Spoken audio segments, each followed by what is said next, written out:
오 놀라운 구세주 예수 내 주 참 능력의 주시로다.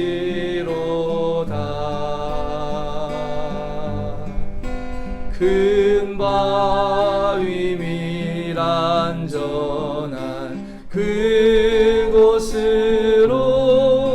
내 영혼을 숨기시네. 메마른 땅을 종일 걸어가도 나 피곤치 아니하며 저 위험한 곳 내가 이를 때면 큰 바위에 숨기시고 주 손으로 덮으시네.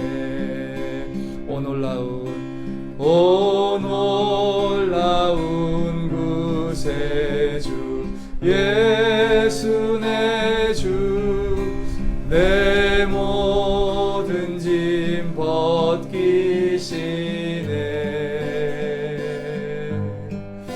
그 악에서 날 끌어 올리시며 또 나에게 힘 주시네. 메마른 땅을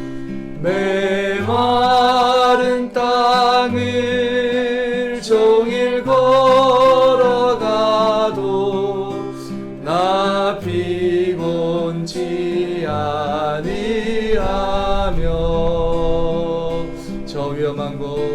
저 위험한 곳 내가 이를 때면 큰 바위에 숨기시고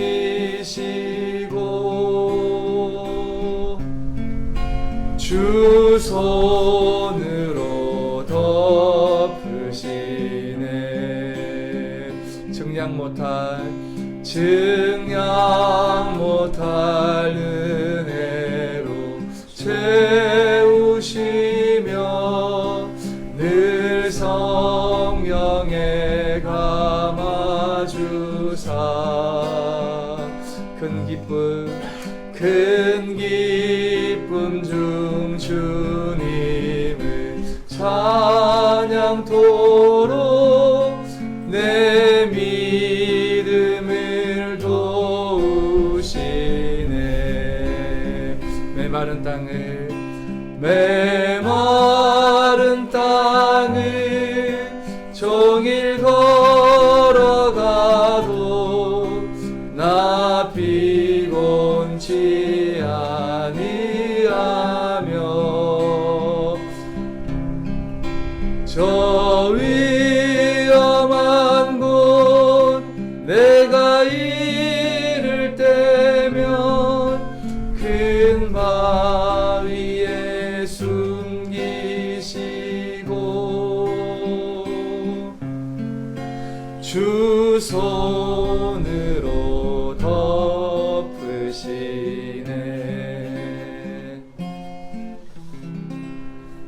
아멘. 할렐루야. 네, 우리 주님이 늘 우리와 함께 하시고 주의 크신 오른손으로 우리를 지키시고 계심을 믿으며 사시는 여러분들의 삶이 되었으면 좋겠습니다. 오늘은 그 하나님의 열심, 내려놓음, 쓰임받음, 그것이 아닌 받아들임이다 라는 제목으로 여러분들과 함께 말씀 나누어 보려고 합니다. 우리에게 참 친숙하고 또 은혜롭게 다가오는 삶이 있습니다. 그건 뭐냐면 내려놓음이에요. 한 선교사님이 자신의 삶을 내려놓고 선교지로 가서 있었던 일들을 책으로 쓴 그 책 제목인데요. 그래서 이 내려놓음이 많은 사람들에게 참 도움이 되고 귀감이 되고 또 신앙적인 유익을 끼쳤습니다. 자신의 삶, 육체적인 편안하고 행복한 삶을 살 수 있음에도 불구하고 그러한 삶을 내려놓고 어떻게 보면 자신의 그 평안한 삶을 내려놓고 하나님께서 원하시는 삶을 살고자 하는 그 귀하고 복된 열심 속에서 그렇게 살아온 삶이 그 내려놓음의 삶이에요. 그리고 많은 사람들이 그 삶을 본받으며 살려고 애를 쓰고 가고 있습니다. 시대적으로 보면 많은 분들이 또 이렇게 살았습니다. 다른 종교지만 부처도 그렇게 살았습니다. 왕자의 자리에서 자신의 삶을 내려놓기도 했고, 또 슈바이처 박사를 여러분 잘 아실 것입니다. 그도 정말 그 아프리카에 있는 그 오지에, 적도 아프리카 그 지역에 병원이 없다라는 얘기를 듣고 의학 공부를 다시 했어요. 그래서 의사가 되어서 그곳에 가서 자신의 인생을 바쳤는데, 물론 그 사람이 나중에 뒤에는 이제 뭐 예수님은 없다라고 이렇게 얘기를 했지만, 아무튼 그의 내려놓는 삶은 아주 귀한 삶을 우리에게 끼칩니다. 그리고 여러분 잘 아시는 울지마 톤즈라고 하는 영화 아시죠? 그 수단 톤즈에 가서 자신의 삶을 다 내려놓고 희생했던 그 이태석 신부님의 삶, 그 삶도 어떻게 보면 참 귀한 삶이고 누구도 하지 못하는 삶이에요. 그 삶 자체를 보면 참 귀하고 복된 삶입니다. 그리고 요즘 또 이제 조금 더 이렇게 우리 신앙인들이 내려놓는 삶만을 살아야 되느냐, 그런 삶보다는 더 중요한 삶이 있다라고 해서 또 많은 분들이 이렇게 얘기하고 있습니다. 쓰임 받는 삶, 우리가 이제 들어 쓰임 받는 삶을 또 이렇게 추구하는 삶을 강조합니다. 그래서 하나님 앞에 쓰임 받는 삶을 살자, 이제 그만 내려놓고 이제 하나님 앞에 쓰임 받아야 되지 않겠느냐라고 하는 삶을 강조하시는 분도 있어요. 그런데 이 내려놓음이나 쓰임 받는 삶을 이렇게 자세히 생각해서 살아가다 보면 사실은 과연 내가 무엇을 내려놓아야 되며 또 무엇에 쓰임 받아야 되는가라는 그 의문이 듭니다. 그리고 내려놓는 삶도 어떤 목사님이 이런 얘기를 했어요. 내려놓으려면 높아져라. 높아지지도 못한 삶을, 이런 표현까지 안 썼지만 높은 존재가 되지도 못한 주제에 뭘 내려놓겠느냐라는 얘기를 그런 뉘앙스로 말씀하신 적이 있어요. 굉장히 유명한 목사님이십니다. 그런 것처럼 높아지지도 않는 사람이 무슨 겸손을 얘기하느냐. 겸손하려면 아주 높은 위치에 올라갔을 때 겸손이라는 말을 할 수가 있지, 높아지지도 않는 삶이 겸손을 말한다는 것은 이율배반적이다라는 거죠. 그래서 내려놓는다라고 하는 삶을 얘기할 때 내가 과연 지금 이 삶에서 무엇을 더 내려놓아야 되지라고 하는 의문을 가지게 합니다. 여러분 그렇지 않습니까? 여러분들 삶을 한번 돌아보십시오. 정말 여러분들이 천만장자, 돈이 한 10억이라든지 1000억이 있으면 내가 이런 것을 적당하게 좀 내려놓아서 하나님 앞에 내려놓았다라고 말할 수가 있지. 돈도 쥐뿔도 없는데 내가 지금 다 내려놓는 삶을 살고 있다라고 하면 뭐 내려놓았는데요? 이렇게 얘기하면 그러게요. 굳이 그렇게 내려놓은 건 없는 것 같은데, 사실 저 같은 경우도 지방대 나왔지 않습니까? 지방대 대학에 다니다가 내려놓고 목사의 길을 가지 않습니까?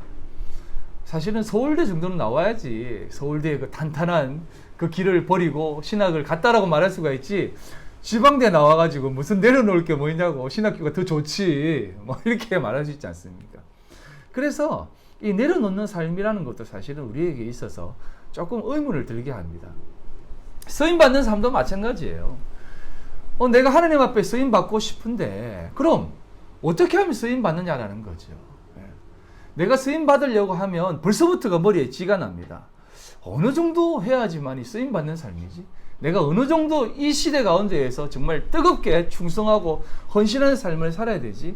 무엇을 해야 되지? 생각만 해도 사실은 힘든 고민이 되어지는 부분이 있는 것입니다. 그래서 쓰임 받는다고 하는 것 또한 역시 여러 가지 생각이 들 때가 있어요. 그러다 보니까 내려놓는 거라든지 쓰임 받는 삶이 무엇인가 그거에 대한 많은 고민을 하게 됩니다. 저희 딸하고 이제 전화를 하면서 저희 딸이 요즘 한국에서 비대면 수업도 하고 막 그러다 보니까 공부도 그렇게 뭐 학교 친구들도 못 만나니까 전부 만나는 사람이 교회, 그 다음에 그 동아리, 기독교 동아리 선배들만 만나는 거예요. 그래서 뭐 하루에 4일은 성경 공부를 하고 매일매일 큐티 해야 된다고. 아빠 전화 끊어야 돼. 이제 큐티 해야 돼. 이런 거야. 야, 그래 살지 마라. 뭘 그렇게 큐티를 열심히 하냐. 이렇게 얘기하는데. 그러면서 엊그저께 이제 전화를 하면서 묻는 질문이 뭐냐면, 아빠 기도를 어떻게 해야 돼? 나는 기도를 하는 데 있어서 간절함이 없는 것 같아. 나는 기도를 헛되이 하는 것 같아. 간절하게 기도하라고 하는데 그 간절함이 없는 것 같아. 어떻게 하면 간절하게 기도할 수가 있어? 이렇게 묻더라고요. 어떻게 보면 쓰임받는 삶을 추구하는 모습과 똑같은 것이에요. 그래서 제가 이렇게 얘기했습니다. 진짜 간절하고 싶냐? 진짜 간절하고 싶은 사람을 보려면 응급실 앞에 가라. 간절함이란 우리가 가지려고 해서 되어지는 게 아니야. 간절함은 하나님께서 우리에게 주시는 거야. 너에게 있어서 가까운 가족이나 친척이나 가까운 지인들이 아프면 간절하지 않으려고 해도 간절해질 수밖에 없어. 그 간절함을 네가 추구하려고 하면 할수록 너의 삶에 있어서 딜레마만 맞이고 하나님 앞에 온전히 설지 못해. 그렇게 사는 것이 아니라 하나님께서 너에게 주신 맡겨놓으신 그 삶을 사는 거야. 간절하려고 애를 쓰지 마. 아빠가 아파. 이렇게 얘기를 슬쩍 하기도 했습니다. 여러분, 우리에게 있어서 인생이라는 것이 무엇이라고 생각하십니까? 신앙생활 하는 것이 무엇이라고 생각하세요? 신앙생활이라는 것은 우리 쪽에서 시작되어지는 것이 아니에요. 여러분, 세상 수많은 기인들이나 그 다음에 성찰자들이나 구도자들이나 또 뭐 도인들, 그런 삶을 사는 사람들을 보면 신의 존재는 확신을 하고 살았어요. 하나님에 대한 생각은, 신인식은 있었어요. 그런데 그 신인식을 찾기 위해서 그들이 하는 행동이 뭐냐면 다 내려놓은 삶이었고, 다 어떻게 하면 더 신이 추구하는 삶을 쫓아갈 수 있을까라고 하는 그 삶을 지향하며 살았습니다. 다 자신에게 있어서 출발한 신인식이었습니다. 그들이 어떻게 되었습니까? 다 찾지 못하고 그냥 흙으로 돌아갔어요. 그들이 추구하는 그 신지식으로 아무리 신을 찾고 무소유, 내려놓음, 다 비우고 사는 그 삶을 살아왔지만 무소유 자체도요, 무소유를 하기 위한 그 의지, 무소유를 하기 위한 그 소유가 있기 때문에 무소유가 되지 못해요. 인간은 자기 자신의 삶을 비우려고 해도 비우려고 하는 그 마음이 욕심이 되어 자신에게 돌아오기 때문에 인간은 결국 내려놓을 수 없는 삶을 살 수밖에 없습니다. 그렇기 때문에 내려놓는다, 쓰임받는다 라고 하는 삶은 어떻게 보면 또 다른 자신의 욕심과 자신의 생각이 앞설 수밖에 없는 상황을 만들어낼 수밖에 없다는 것이에요. 그렇기 때문에 우리 인간에 있어서의 우리의 모든 생각이라든지 모든 모습들을 돌아보고 또 생각하는 것이 필요한 것입니다. 신앙생활이라고 하는 것은 우리가 신앙생활을 쌓아 올린다라고 생각하시면 안 돼요. 쌓아 올리는 것이 지금 많은 사람들이 쌓아 올리는 탑의 모습입니다. 여러분, 탑이라고 하는 것은요, 조금 이제 옆으로 나가는 것이지만 부연 설명을 돕자면 탑이라고 하는 것은 기둥입니다. 여러분, 기둥이라고 하는 것은 스타우로스라고 하는 것이에요. 스타우로스가 뭔 줄 아냐면 우리가 다 알고 있는 십자가라고 하는 뜻이에요. 우리가 십자가 하면 이렇게 십자가라고 생각하겠지만 사실 기독교의 형상은 없습니다. 십자가는 그런 것이 아니에요. 십자가라는 말, 크로스라고 하는 단어는 성경에 없어요. 다 십자가는 기둥입니다. 기둥. 기둥이 뭐냐면 제가 전에 한번 설명을 드렸듯이 스타우로스라고 하는 이 단어는 히스템이라고 하는 단어에서 파생되었다고 말씀을 드렸습니다. 이 히스템이라고 하는 단어는 언약, 세우는 것입니다. 언약이라고 하는 뜻이 담겨져 있어요. 그래서 이 기둥은 하나님의 약속과 말씀이 담겨져 있는 것을 얘기하는 것이에요. 언약이라는 뜻이 담겨져 있습니다. 말씀하시는 하나님이 세우시는 것이 이 언약의 기둥에 세워진 것입니다. 그래서 예수님이 기둥에 못 박히셨어요. 사실 십자가라고 하는 것은 태양신의 상징이에요. 거기에서 만자가 나오고 히틀러의 나치 상징이 나오는 것입니다. 사실 십자가 형상은 기독교의 상징이 아니에요. 물론 십자가가 이제 지금은 이제 십자가가 예수 그리스도의 희생을 상징하지만 사실은 이 형상이라고 하는 자체는 기독교적인 것이 사실은 아니에요. 콘스탄티노플이 자신이 숭배했던 그 태양신의 형상을 조금 길게 늘려가지고 기독교의 형상으로 만들어라, 교회마다 다 달아라 라고 해서 단 것이지, 그것은 그런 올바른 형상이 아니에요. 사실 예수님이 못 박히신 곳은 기둥입니다. 기둥. 스타우로스예요. 기둥이에요. 아무튼 거기에서 하나님의 말씀이 세워지는 것인데, 언약이라고 하는 그 말씀은 무엇이냐면 하나님께서 우리에게 주시는 그 말씀으로 오신 예수 그리스도를 담고 사는 삶이에요. 그래서 탑을 쌓는다는 것은 인간의 생각인 것이에요. 탑을 쌓는 것은 종교적인 신념이 담겨져 있는 것이거든요. 그 오벨리스크도 다 그런 것이에요. 인간이 자신의 신앙적 이념을 담아서 세우는 것이 다 탑입니다. 그런데 이 탑이라고 하는, 기둥이라고 하는 것은 그런 것이 아니라, 이 기둥은 세워서 보아서 그것을 우상 삼는 것이 아니라 그것을 통해서 하나님을 보라고 하는 것이에요. 그래서 그것을 세우는 것이 아닙니다.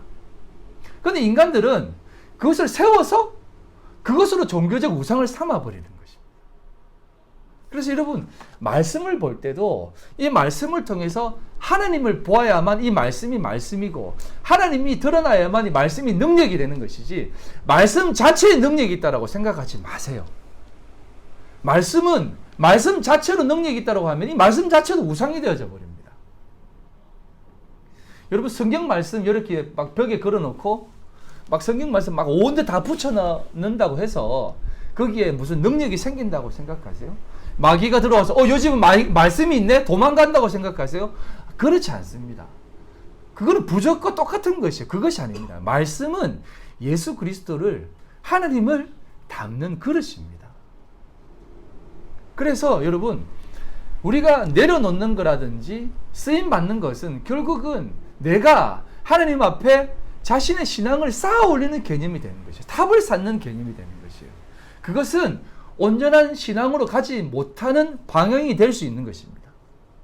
왜 그러냐면 이것으로 인해서 결국은 우리 속에 또 다른 모습의 우상이 생기기 때문에 그래요.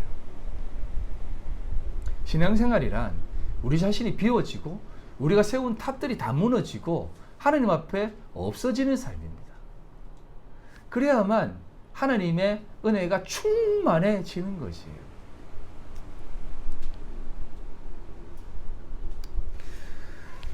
현대인이 받는 진정한 그 고민과 그 고난이라고 하면 고난이겠죠. 옛날 초대교회 시대 때의 고난은 막 톱에 키기도 하고, 사도 바울이 당했던 40에 하나 감한 매를 맞는 그런 고난을 받았지만, 오늘날 현대인이 받는 고난은 뭐냐면, 여러분 2030년이 되면 이 지구상에 가장 많은 질병이 우울증이라고 합니다. WTO에서 얘기했던 것처럼. 여러분, 이런 것들처럼 오늘날 고난이라고 하는 것은 사도 바울이 또 초대교회 사람들이 받는 고난과 전혀 다른 고난으로 와요. 여러분, 우울증이 왜 오는 줄 아세요? 우울증이 제가 이제 이렇게 나라에 대해서 또 물 부족 국가에 대해서 이렇게 뒤져보니까 5분의 1이 물 부족 국가고 5분의 1이 물을 제대로 못 쓰는 나라입니다. 그리고 4분의 1이 물이 없어서 힘든 나라예요. 물이 없으면 여러분 어떤 삶을 사는 줄 아세요? 더 열심히 우물을 파는 것이 아니라 물이 없으면 일을 하지 못합니다. 그래서 더 일을 하지 못하고 구호의 손길만 바라는 삶을 살 수밖에 없어요. 제가 생각을 해봤습니다. 왜 사람들이 우울증이 늘지? 막 살기 힘들면 일을 많이 해야 되고 일을 많이 하다 보면 우울하지 않다라고 하잖아요. 여러분 그렇지 않습니까? 일을 열심히 하다 보면 우울하지 않을 수 있는데 왜 세상이 점점 더 힘들어지고 살기 힘들어지는데 왜 우울증은 더 늘지? 알아보니까 다 그런 이유인 것이에요. 할 일이 없는 것입니다. 할 수 있는 일이 없고 할 수 있는 상황이 주어지지 않는 것이에요. 그러다 보니 사람 마음에 우울한 생각이 들고 우울해질 수밖에 없는 것입니다. 남자가 제일 우울할 때가 언제인 줄 아세요?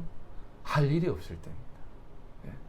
자신의 삶에 은퇴를 하고 삶에서 내가 그동안 무엇을 하며 살았는가 라고 하는 삶을 살 때 가장 우울하다고 그래요. 그래서 우리 외삼촌이 저에게 이런 얘기를 하더라고요. 목사 사업 잘 되냐? 잘 안 됩니다. 이렇게 얘기하니까 그분이 하는 얘기가 자기가 통일교회 나가봤대요. 통일교회. 자기 친구가 통일교회에 전도를 해서 나가봤는데 야 통일교 가니까 어떻게 하면 사람들을 많이 모을 수 있는지 알겠더라야 하더라고. 그래서 어떻게 하면 됩니까? 삼촌 이러니까 그분이 하는 얘기가 은퇴한 사람들을 공략해라. 거기 가니까 은퇴한 사람들이 다 모여있더라. 그리고 은퇴한 사람들이 이게 많아.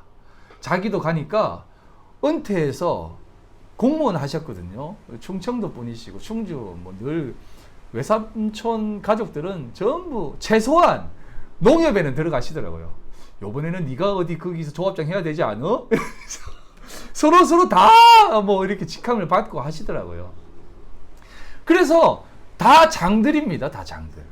그렇게 장들로 존경받고 막 이렇게 굽신굽신 하는 삶을 이렇게 받다가 자기가 은퇴하니까 여러분 남자들이요 이제 50이 넘고 60이 넘으면 여성화됩니다.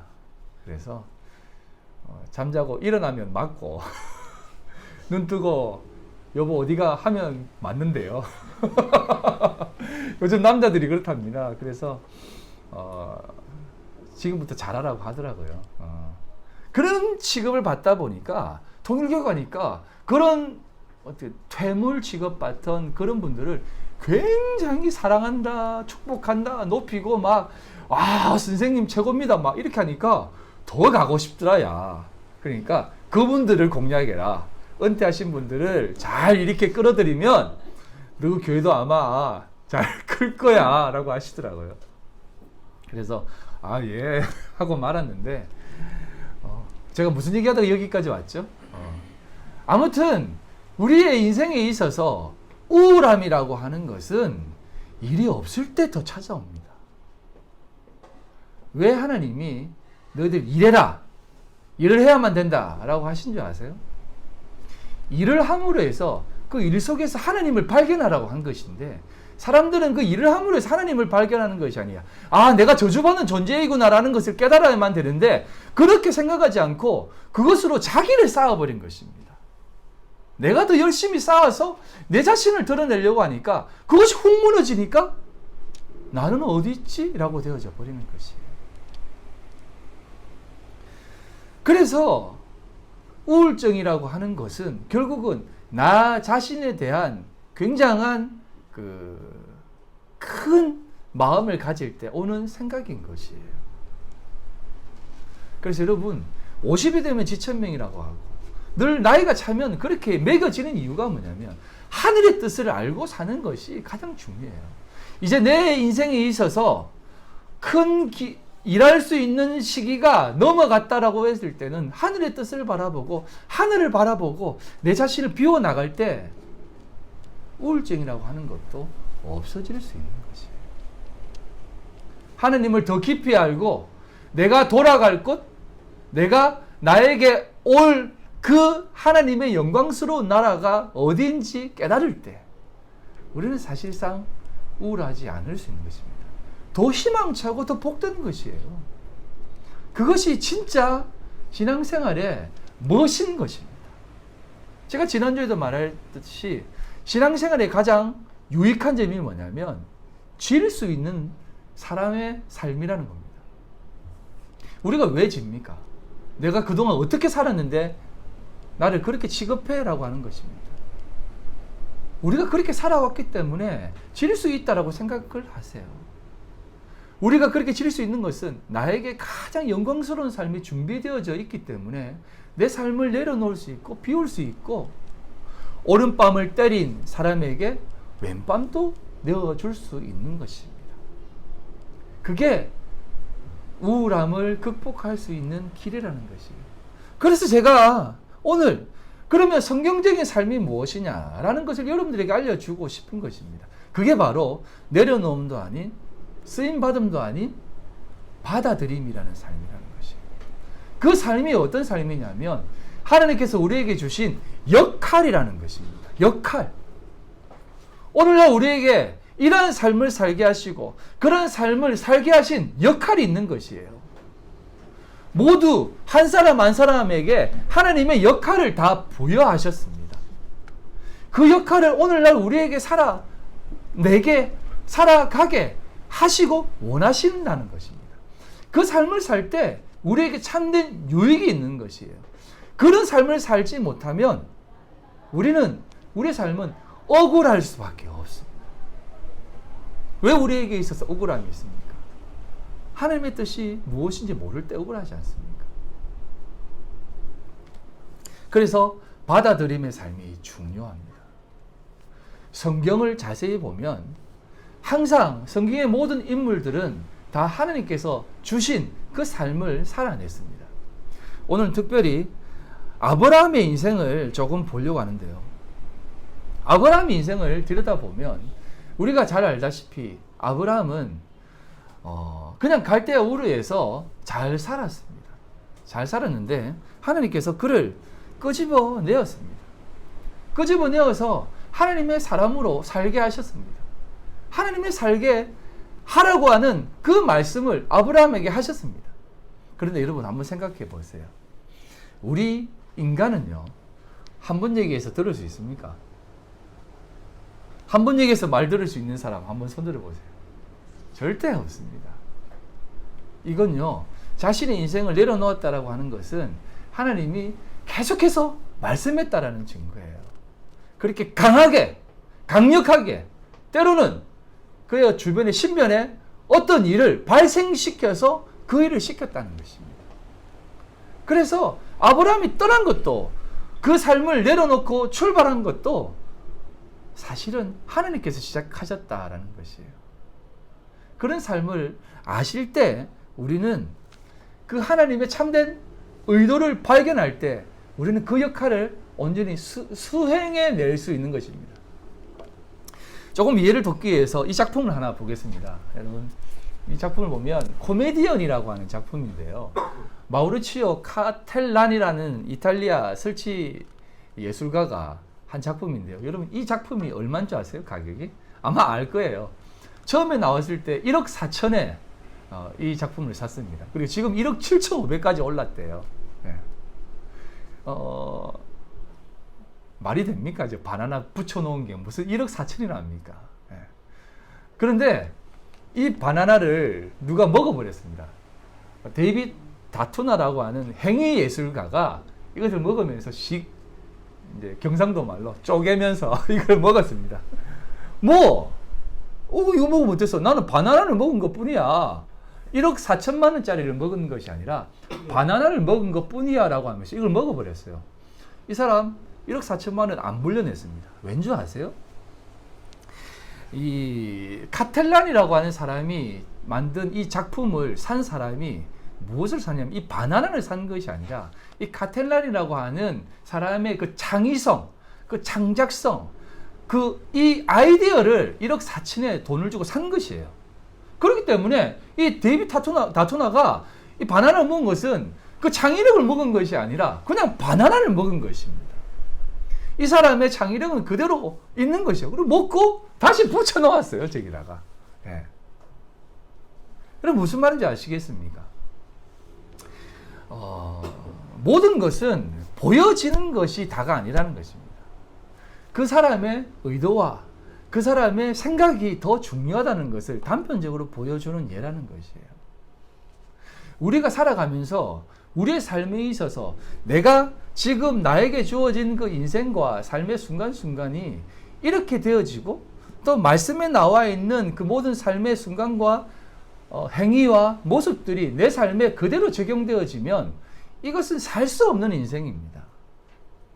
하지만 이러한 행위들을 왜 했느냐라고 하는 하나님의 그 의도를 알게 되면 그 의도와 그 뜻은 세상 그 어떤 것을 주고도 바꿀 수 없는 보화와 같은 것이에요. 여러분, 밭에 감추인 보화, 산 사람의 그 비유를 아시지 않습니까? 하나님의 나라는 이런 것이다 라고 하면서 밭에 감춘 보화를 발견하고 그것을 다시 땅에 묻고 모든 것을 다 팔아가지고 그것을 사와가지고 그 보화를 위해서 땅을 사버린 것입니다. 여러분, 우리 이성적으로 한번 생각해 보세요. 그것을 산 사람은 사실상 굉장히 얍삽한 놈이에요. 예. 그거 땅에 있는 거 안 밝히고 몰래 이렇게 다시 묻어가지고 땅을 사면서 보화도 같이 사버린 거 아닙니까? 근데 사실은 그런 뜻이 아니에요. 보화 발견하고 그 보화를 땅 주인에게 보여줬어요. 보여주면서 야, 이 보화가 있는데 너 이거 필요해? 하니까 그거 필요 없다. 보화를 못 본 것이에요. 그래서 가서 다 팔아가지고 그걸 사면서 그 보화까지도 그 보화를 위해서 그것을 다 사버린 것입니다. 그 땅이라고 하는 것이 우리의 역할이라는 것입니다. 세상 사람들은 그 역할에 대해서 그 보화와 같은 그 뜻이 담긴 역할에 대해서 그렇게 터부시합니다.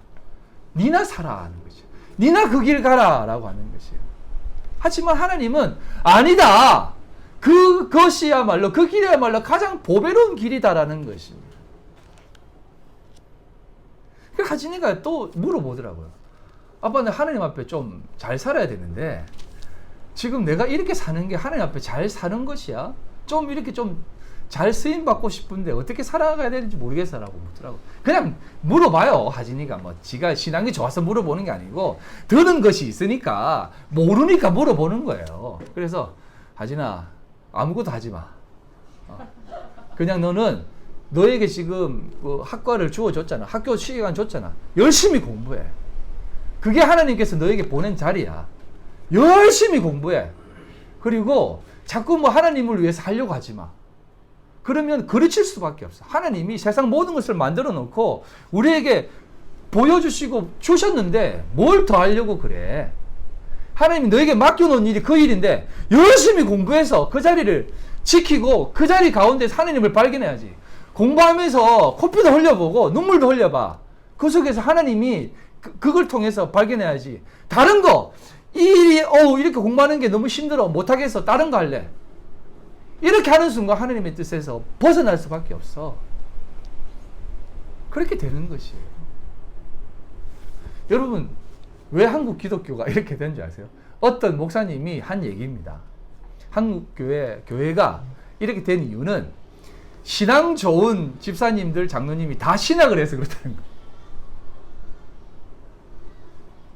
신앙 좋으신 분들이 집사님으로 장로님으로 세우셔서 신앙을 쭉 잘 지켜나가셔야만 목사님들이 잘못된 길로 갈 때 목사님 이렇게 하셨으면 좋겠습니다라고 충원을 할 수 있는 것입니다.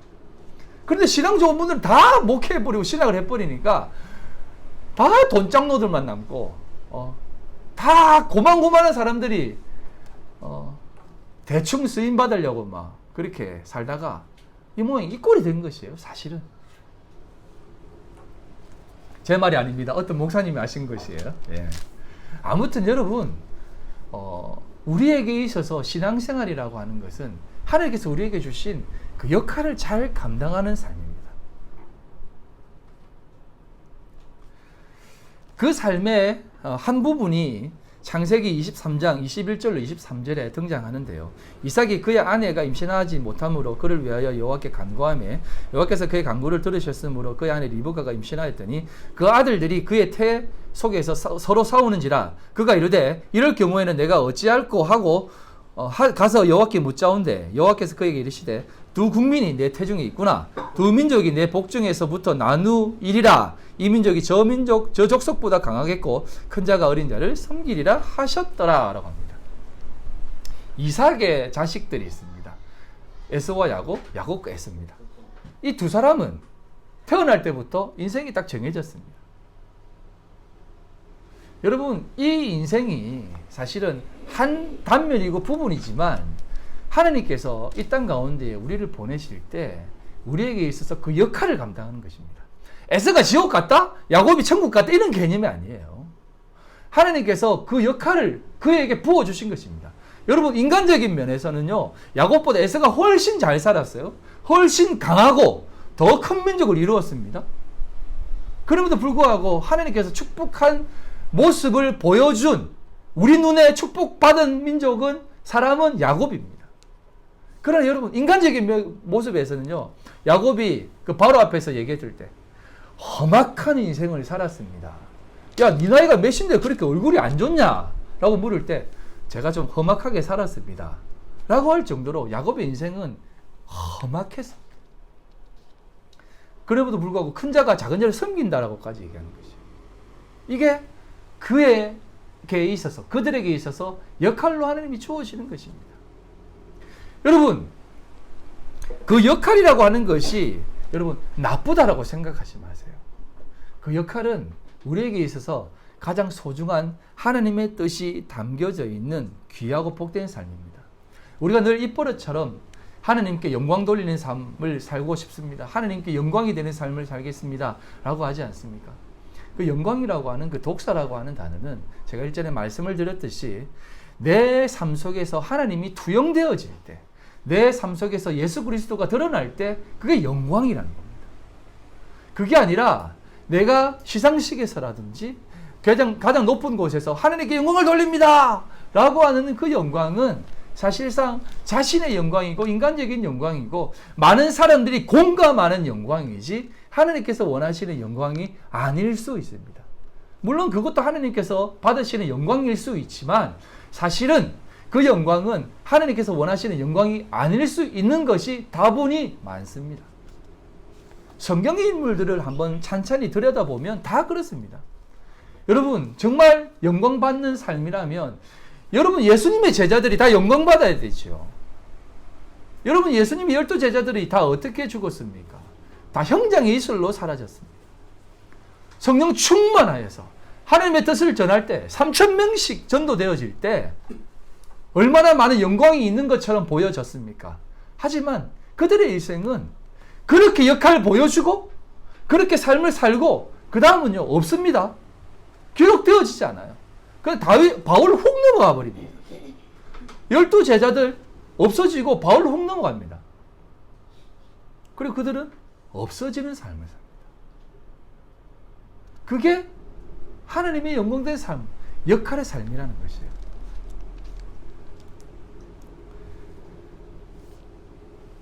조금 넘어가서 마태복음 17장에 등장한 또 다른 인물들이 있습니다. 그 사람은 누구냐면 모세와 엘리야입니다. 모세와 엘리야가 있는데 그 두 인물은 누구냐면 예수님이 이제 이 땅에 오셔가지고 변화산에서 변화를 하십니다. 이 변화산이 어디냐라고 했을 때 대부분 학자들이 이제 예루살렘이 여러분 어디냐면 여러분 아브라함이 이삭을 바친 산이 어떤 산인지 다 아시죠? 모리아산입니다. 이 모리아산이 어딘 줄 아세요? 예루살렘이에요. 예루살렘이 모리아산입니다. 그래서 아마 예루살렘 산 중에 하나다라고 합니다. 그래서 이제 감람산이 아니겠느냐. 감람산이 그 겟세마네 동산이거든요. 감람나무가 많이 열려있는 한 800m 되는 언덕 구릉이에요. 거기가 아니겠느냐라고 얘기합니다. 그곳에 올라가셔서 이제 제자 셋만 딱 추스려서 올라갑니다. 그리고 그곳에서 보여줍니다. 모세와 엘리야가 나타나서 예수님과 함께 얘기를 합니다. 얘기를 하시면서 막 이런저런 얘기를 하시는 거예요. 그걸 본 제자들이 너무 기뻐가지고 막 좋아 어쩔 줄을 몰라 합니다. 야, 역시 우리가 따르는 예수님은 진짜 예수님이다. 자기 인간적인 생각에서 다 얘기하는 거죠. 생각하는 거죠. 역시 예수님은 진짜 짱, 왕짱 킹이다. 모세도 엘리야도 나와 있구나. 그렇게 얘기했을 때 베드로가 툭 나와서 예수님, 초막새 짓고 여기에서 살면 안 됩니까? 아, 이 순간 너무 좋아요. 이 순간 잃어버리고 싶지 않아요. 라고 했을 때 하늘에서 음성이 확 들립니다. 구름 가운데 소리가 확 들릴 때 5절입니다.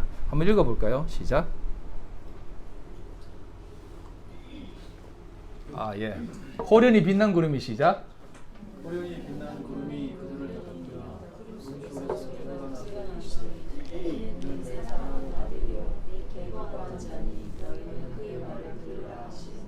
네. 여기 보면 구름 속에서 소리가 나서라고 하는 이 말씀, 이 소리가 나서라고 하는 이 단어가요. 어떤 단어냐면 헬라어로 프호네라고 하는 단어예요. 이건 단순히 소리가 났다라는 개념이 아닙니다. 프호네라고 하는 단어는 어디에서 파생이 됐냐면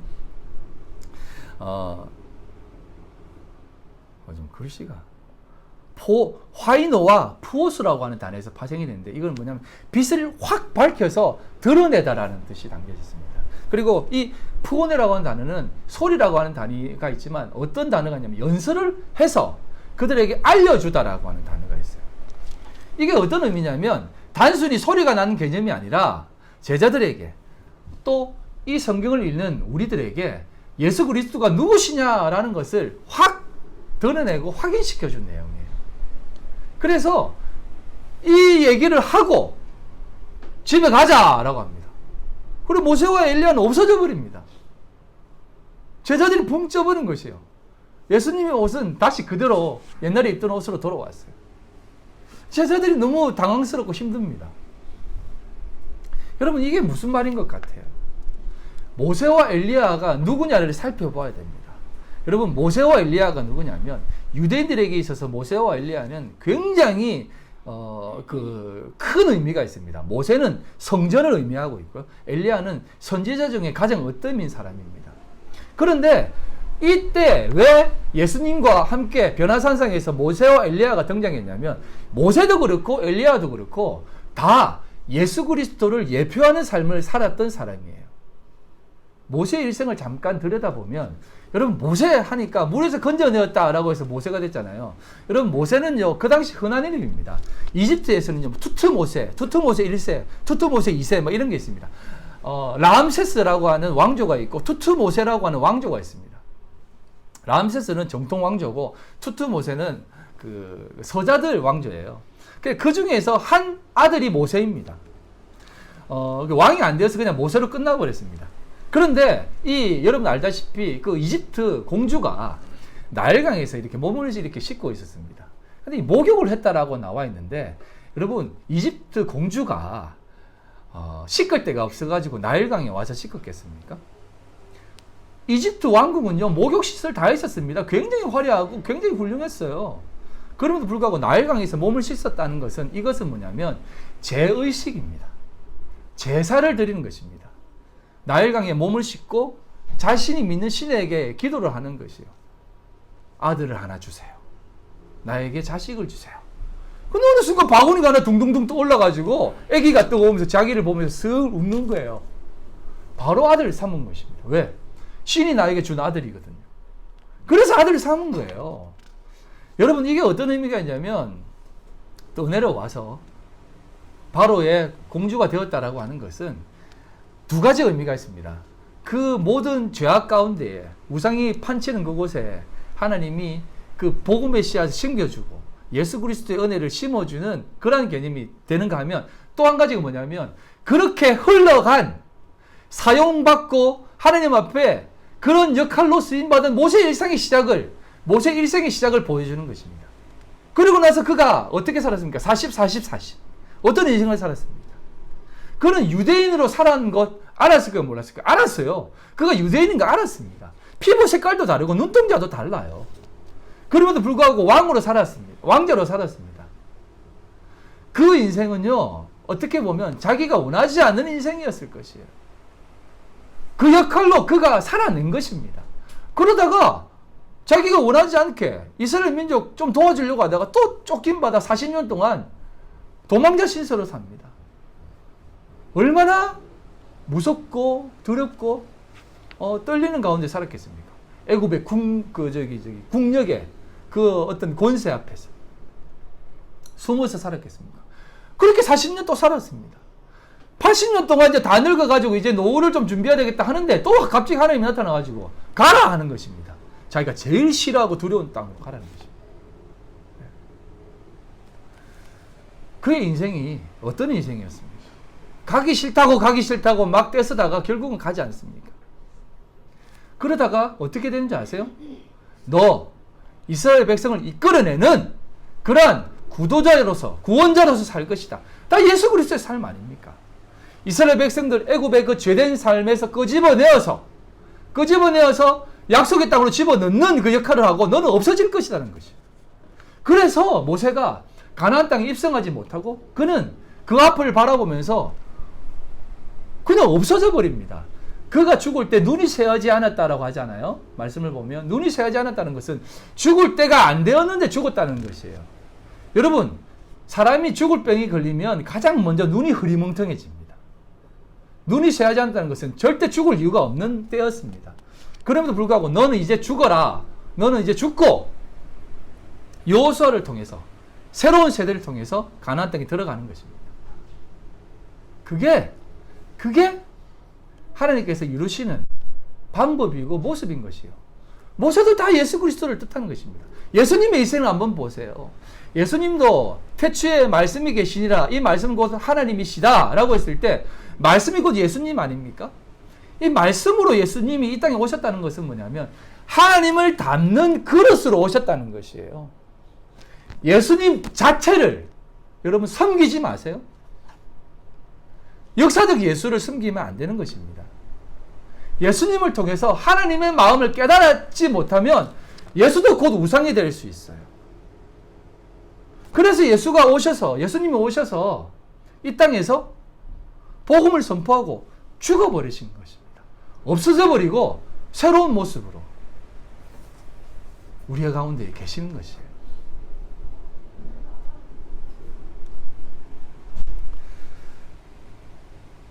너무나 많은 얘기를 해서 여러분 지금 어떠실지는 모르겠지만 여러분 우리가 하나님 앞에서 어떻게 살아가야 되느냐라고 하는 그 질문 가운데에서 늘 우리가 가져야 될 생각은 하나님, 내가 오늘 이 순간 이 자리에서 하나님을 만나고 하나님을 깨닫기를 소망합니다라고 하는 그 마음이 먼저 선행되어져야 되는 것이에요.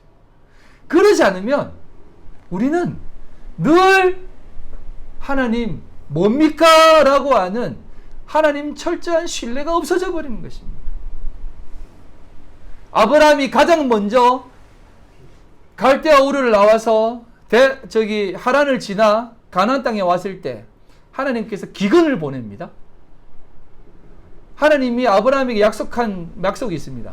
너를 통해서 그 땅이 네가 가는 그곳이 축복받을 것이다. 너로 인해서 너와 함께한 자들이 복받을 것이다 라고 했는데 갑자기 기근을 보내버려요. 기근을 보내버립니다. 아브라함이 어떤 생각을 가지겠습니까? 복 준다놓고 갑자기 기근을 주십니까? 나 때문에 내가 있으면 여기에 비가 안 오다가도 비가 오게 하셔야지 왜 기근을 주십니까? 그래서 가장 먼저 가는 곳이 어딘지 아세요? 애굽이에요. 그곳에 넣으셔서 아브라함이 가지고 있는 그 모든 연약하고 부족한 생각을 뽑아내는 것입니다. 내 목숨 때문에 자기의 주변의 사람들을 팔아버리는 것이에요. 야, 살아. 내 마누라라고 하지 마라. 네 때문에 내 죽을 수 있다? 난 네 때문에 죽고 싶지 않아. 하면서 그곳에 가는 것이에요. 이게 아브라함의 모습입니다. 그 일 이후에 또다시 있고 그러다가 하나님이 아브라함으로 만드셔서 자신의 자식 독자 이삭도 바치는 그 믿음의 결정체를 보여주게 하시는 것이에요. 여러분 그걸 보면 아브라함의 믿음이에요? 하나님의 믿음이에요? 여러분 누군가를 믿는다고 했을 때 제가 용재형제를 신뢰합니다 라고 했을 때 생판 처음 볼 때 내가 용재형제를 신뢰하겠어요? 그동안의 삶을 보면서 또 주변에 사람들의 얘기를 들었을 때 용재형제는 정말 믿을 만한 사람입니다. 아멘. 정말 믿을 만한 사람입니다. 라고 얘기하고 내가 진짜 믿는 것이에요. 그건 그가 그렇게 믿음을 주고 그러한 삶을 살게 되었다는 것입니다. 그렇게 살기 위해서는 그의 일생에 있어서 그런 삶을 이끌고 붙잡고 그것을 그 모습까지 이끄신 그 어떤 분 하나님의 열심이 있었다는 것입니다. 그래서 여러분, 여러분의 인생 가운데 그 하나님의 열심을 믿으세요. 하나님 어쩌면 좋습니까? 라고 하지 마시고 여러분 너무 여러분 부담 갖지 마세요. 하나님은 여러분들을 가장 높은 곳으로 이끄신다라고 약속하셨습니다. 그 자리가 어디라고요? 하나님 보좌 우편. 내 자식 삼으신다고 했어요. 그렇게 자식으로 우리를 만드신 것입니다. 여러분 그게 거듭남이에요. 거듭남. 우리가 다시 태어난다라고 하는 개념이 아니라 하늘의 개념으로 만든다라는 것이에요. 물과 성령으로 거듭나지 않으면 하나님 나라에 올 수 없다라고 하지 않습니까? 그런데 여러분 물과 성령이라고 해서 세례를 받아야만 되고 성령으로 다시 성령 세례를 받아야 된다고 생각하는 그런 개념이 아니에요. 히브리 문화에서는 이 물이라고 하는 것은 하늘에 물을 두셨잖아요. 그 물이라고 하는 것은 하늘의 하나님의 그 은혜를 뜻하는 것이에요. 그래서 물은요 하늘을 뜻하는 것이에요. 하나님을 뜻하는 것입니다. 그래서 물과 성령이라는 것은 다 하늘이에요. 그래서 하늘의 것으로 거듭나지 않으면 하늘의 모습으로 되지 않으면 하나님의 자녀가 되지 못한다는 개념이에요. 그래서 여러분 우리에게 예수님이 말씀으로 오셔서 우리에게 계속 말하는 것입니다. 그래서 말씀이 있는 것이에요. 그래서 말씀을 읽으셔야 돼요. 그리고 우리가 그 말을 계속해서 들어야 되는 것입니다. 여러분 늑대소년 보셨죠? 늑대소년. 우리가 아이들이 태어나잖아요. 그러면 다시 태어나는 것은 뭐냐면 아이가 태어났을 때 이렇게밖에 안 하잖아요. 응애하든지. 그러다가 갑자기 아빠 하잖아요. 엄마 하잖아요. 그러면 어떻습니까? 우리 생각이 이놈의 자식이 드디어 말을 하네. 그 순간 아빠 사랑해, 엄마 사랑해, 안녕하세요 시키고 책도 읽어주고 노래도 불러주고 또 영어로도 말하고 또 오만 것을 다 가르쳐줘요. 그러면서 그 아이가 어떻게 돼요? 사람이 되어집니다. 근데 그렇게 태어나가지고 늑대가 키워버리면 그거는 사람이 안 돼요. 그냥 늑대가 돼요. 그래서 여러분 말씀이 중요합니다. 사람의 언어로 말씀을 계속 받아 먹으면 사람이 되는 것이에요. 그러나 하나님의 말씀으로 우리가 계속 받아 먹고 하나님의 그 말씀이신 예수 그리스도로 우리 속에 담으면 우리가 하나님의 자녀가 되는 것이에요. 그래서 여러분 말씀을 정리하겠습니다. 우리가 하나님 앞에 살아간다는 것은요, 하나님을 내 마음에 담고자 하는 하나님이 나에게 허락하신 그 역할을 감당해내어서 그 역할 속에서 하나님을 더 찾고자 하는 마음을 보셔야 되는 것입니다. 하나님은요 우리의 믿음의 사람을 잘 들으십시오. 착한 사람으로도 사용하시고 미직지근한 사람으로도 사용하시고 못된 사람으로도 사용하시고 악인으로서도 사용하십니다. 그런 마음이 있을 때 세상이 되어지는 상황을 바라보면서 하나님이 일하시는구나라는 것을 볼 수가 있어요. 성철 스님이 이런 얘기를 했어요. 뭐 제가 성철 스님이 옳다라고 하는 것이 아니라 그분도 결국 깨닫다가 그냥 아무것도 못 깨닫고 가셨습니다. 하지만 좋은 생각은 많아요. 달을 딱 가리키면서 이런 얘기했어요. 달을 딱 가리킬 때 너희들은 뭘 보느냐? 달을 보느냐? 이 손가락을 보느냐? 왜 자꾸 손가락을 보느냐? 달을 봐야지. 달을 가리키고 있는 이 손가락을 보지 말고 손가락이 가리키는 저 달을 봐야지 너희들이 진정한 깨달음을 깨달을 수가 있어라는 겁니다. 오늘 되어지는 상황과 사태를 한번 보십시오. 이 상황을 보면서 왜 자꾸 손가락을 보십니까? 지금 매스컴은 물만 났어요. 물만 났어. 이제 그것이 알고 싶다 해도 우리 전 목사님을 또 까더라고요. 예. 물론 그분이 뭐 이렇게 인간적인 눈으로 봤을 때, 그리고 이성적인 것이고 도덕적 윤리적으로 봤을 때 조금 문제가 있는 것은 부인할 수 없습니다. 그러나 여러분, 우리 믿음의 사람들, 올바로 믿음 앞에 하나님의 뜻으로 올바로 선 사람들은 그것을 그렇게 보지 마세요. 하나님이 손가락으로 쓰시는구나 라고 보셔야 돼요. 그럼 그분이 가르치는, 하나님이 왜 저분을 저렇게 앞에 세워서 그 일을 하게 하시지 라고 하는 하나님을 바라보셔야 되는 거죠. 저를 볼 때도 그렇게 보셔야 돼요. 여러분의 인생에 있어서 주어지는 모든 상황과 환경과 자식들까지도 볼 때 하나님을 발견하고 봐야지 우리가 온전히 설 수 있는 것입니다. 세상이 돌아가는 상황을 볼 때 절대 손가락을 보지 마시고 하나님을 보세요. 그래야만 우리는 하나님 앞에 쓰임받는 온전한 그릇이 될 수 있습니다. 여러분의 자리에서 예수를 발견하십시오.